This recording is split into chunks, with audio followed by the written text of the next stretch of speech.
ಜಿ5 ಇರುವಾಗ ನೀವು ನಿಮ್ಮ ನೆಚ್ಚಿನ ಶೋಗಳನ್ನ ಎಂದಿಗೂ ಮಿಸ್ ಮಾಡಿಕೊಳ್ಳುವುದಿಲ್ಲ. ಅದು ಸಂಪೂರ್ಣ ಉಚಿತವಾಗಿ. ಕೂಲ್ ಅಭಿ, ಬೇಜಾರ್ ಮಾಡ್ಕೋಬೇಡ. ನೋ ದೀಪಿಕಾ, ಬ್ರೋ ನನ್ನ ಅರ್ಥ ಮಾಡ್ಕೊಳ್ಳಿಲ್ಲ. ನನಗೆ ಯಾರು ಬೈದರೂ ಬೇಜಾರಾಗಲ್ಲ. ಆದರೆ ಬ್ರೋ ಅವನನ್ನು ಅರ್ಥ ಮಾಡ್ಕೊಳ್ಳಿಲ್ಲ ಅಂದರೆ ನನಗೆ ತುಂಬ ಬೇಜಾರಾಗುತ್ತೆ. ಅಭಿ ಭಾವ ಇಂಟೆನ್ಷನಲಿ ಬೈದಿರಲ್ಲ ಅಭಿ. ಅಭಿ,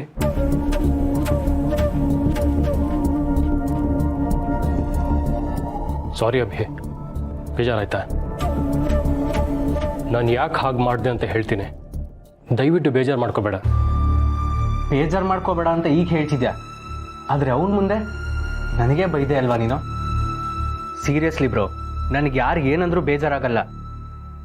ಆದರೆ ನೀನು ಹಾಗೆ ಹೇಳಿದ್ರೆ ಇಟ್ ಹರ್ಟ್ಸ್.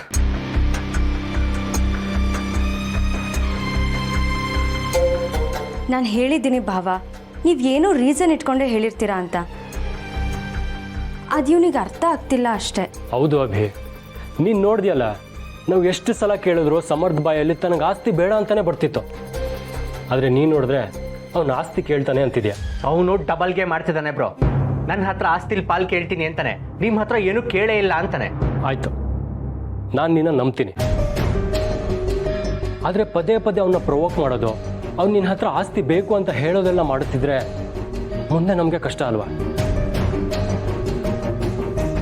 ನನಗೆ ಅವ್ರ ಬಗ್ಗೆ ದ್ವೇಷ ಇಲ್ಲ. ಅವ್ರಿಗೆ ನಮ್ಮ ಕಡೆಯಿಂದ ಏನಾದರೂ ಹೆಲ್ಪ್ ಮಾಡಬೇಕಂದ್ರೂ ನಾನು ರೆಡಿ.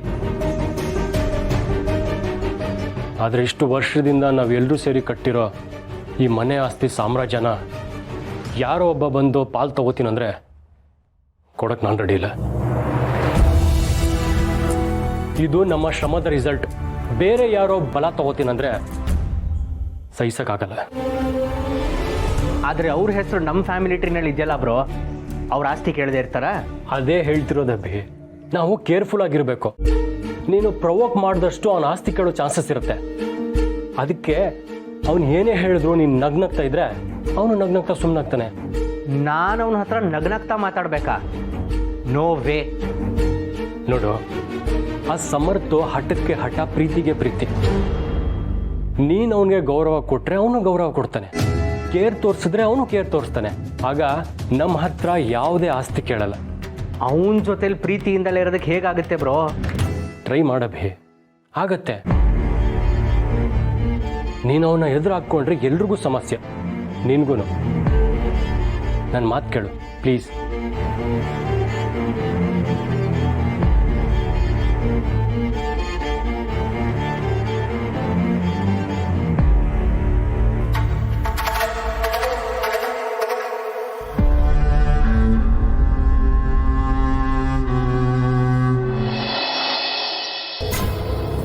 ನನ್ನ ಸುತ್ತ ನಡೀತಿರೋ ಎಲ್ಲ ಇನ್ಸಿಡೆಂಟ್ಸ್ ನನ್ನ ಫೇವರ್ ಆಗೇ ಇದೆ.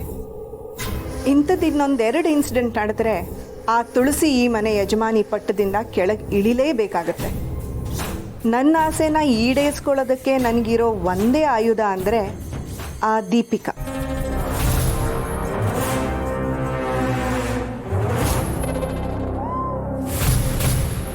ಅತ್ತೆ ನೋಡಿದ್ರಾ, ನನ್ನ ಗಂಡನ್ ಎಷ್ಟು ಟಾರ್ಚರ್ ಮಾಡ್ತಿದ್ದಾನೆ ಅವನು.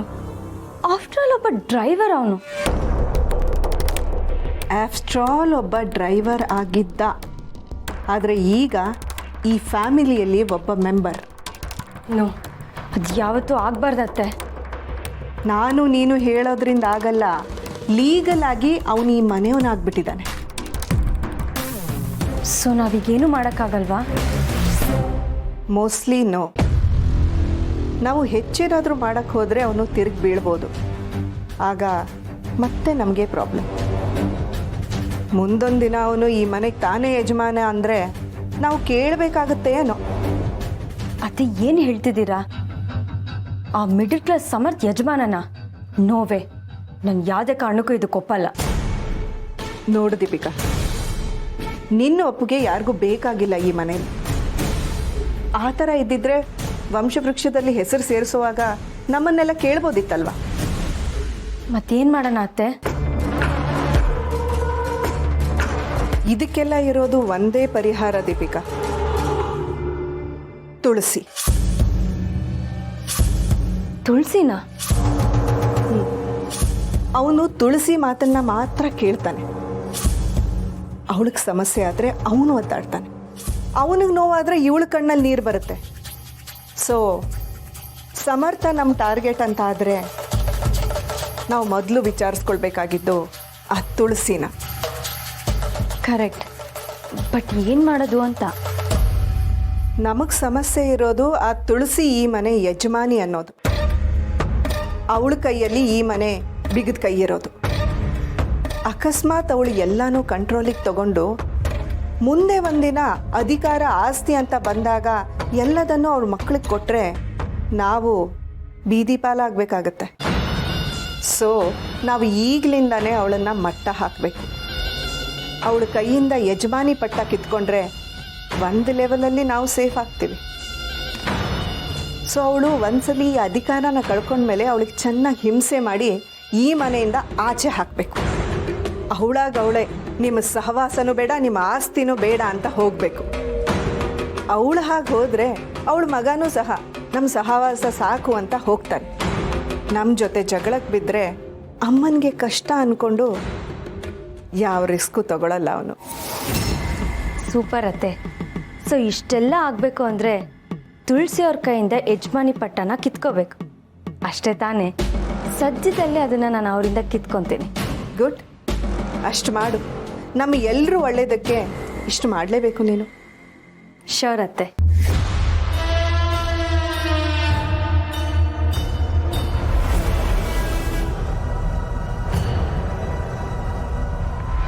ಮತ್ತೆ ನಾ ಈ ಮನೆ ಯಜಮಾನಿ ಆದರೆ ಆ ತುಳಸಿಗೂ ತುಳಸಿ ಫ್ಯಾಮಿಲಿಗೂ ನರಕ ನರಕ ತೋರಿಸ್ತೆ.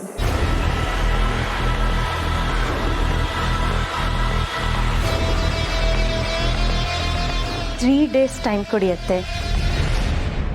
ಆ ತುಳಸಿ ಅವ್ರ ಕೈಯಿಂದ ಕೀ ನಿಮಗೆ ಸಿಕ್ಕೇ ಸಿಗತ್ತೆ.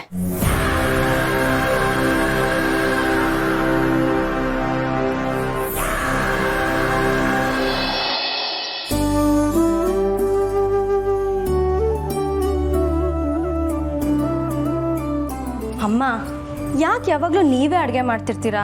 ನನ್ನೂ ಕರೆಯುತ್ತಾನೆ. ಪರವಾಗಿಲ್ಲ ದೀಪಿಕಾ, ನಿನಗೂ ಅದು ಇದು ಕೆಲಸ ಇರುತ್ತೆ. ಅದು ಅಲ್ಲದೆ ನನಗೆ ಅಡುಗೆ ಮಾಡೋದು ಅಂದ್ರೆ ತುಂಬ ಇಷ್ಟ, ಅದಕ್ಕೆ ಮಾಡ್ತೀನಿ. ನಿಜ ಹೇಳ ಅಮ್ಮ, ನಂಗೆ ಅಡುಗೆ ಮಾಡೋಕ್ಕೆ ಬರಲ್ಲ.